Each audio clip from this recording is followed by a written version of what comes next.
12 footballer নিয়ে নেপালের বিপক্ষে দুটি ফিফা প্রীতি ম্যাচের জন্য প্রস্তুতি শুরু করল বাংলাদেশ দল। ইনজুরি শঙ্কায় 10 ফুটবলারকে ছাড়পত্র দেয়নি বসুন্ধরা কিংস। হামজা চৌধুরী খেলা নিয়েও সিদ্ধান্ত চূড়ান্ত হয়নি। তাই প্রথম দিন পরিকল্পনা মতো অনুশীলন করাতে পারেননি কোচ হাভিয়ের কাবরেরা। বান্ডেল থাকলে প্রতি সেনমানিতে টাকা বাঁচবে। বিকাশ সেনমানি বান্ডেল কিনে জিতুন প্রতি লেনদেনে। ঘড়ির কাঁটায় সময় তখন বিকেল 4:30। জাতীয় স্টেডিয়ামের গেটে ফুটবলারদের বহনকারী গাড়ি। বহরটা বড় হতে পারত যদি বসুন্ধরা কিংসের ফুটবলাররা থাকতেন।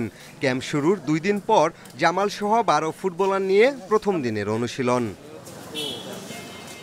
শুক্রবার দুপুরে বাফুফেকে চিঠি দিয়েছে বসুন্ধরা কিংস। প্রাথমিক স্কোয়াডে ডাক পাওয়া 10 ফুটবলারের কাউকে ছাড়পত্র দেয়নি ক্লাবটি। ইনজুরি মুক্ত রাখতে এমন সিদ্ধান্ত।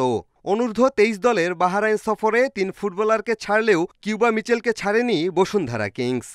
আমরা একটা চিঠি পেয়েছি বসুন্ধরা থেকে যে এই যেহেতু তাদের প্রাক মৌসুমটা শুরু হচ্ছে, সেই মৌসুমের আগে ওনারা প্লেয়ার দিতে পারছেন না। আমরা রেডি ছিলাম যে বসুন্ধরা প্লেয়ার টিমটা আসতেছে।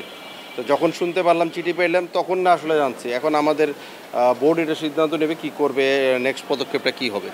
কিংসের ফুটবলার ছাড়া পুলিশ এফসির ইসা ফয়সাল ও আবাহনীর আলমগীর মোল্লাও ছিলেন না প্রথম দিনের অনুশীলনে। হামজার ক্লাব লেস্টার সিটিকে চিঠি পাঠালেও এখনও সাড়া মেলেনি। 24 জনের স্কোয়াডের অর্ধেকই ছিল না প্রথম দিনের অনুশীলনে।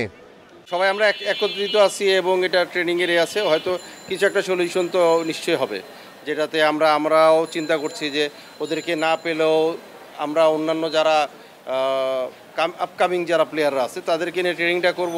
ইন দ্য মিন টাইম ওরা যদি 2-4 দিন আসতে পারে তাহলে সেখানে আমরা অ্যাডজাস্ট করে নেব। 6 ও 9 সেপ্টেম্বর নেপালের বিপক্ষে দুটি ফিফা প্রীতি ম্যাচ খেলবে বাংলাদেশ। অনুশীলন শুরু হলেও এখনও আনুষ্ঠানিকভাবে স্কোয়াড ঘোষণা করেনি বাফুফে। পিয়াস সাহা, ইন্ডিপেন্ডেন্ট নিউজ, ঢাকা।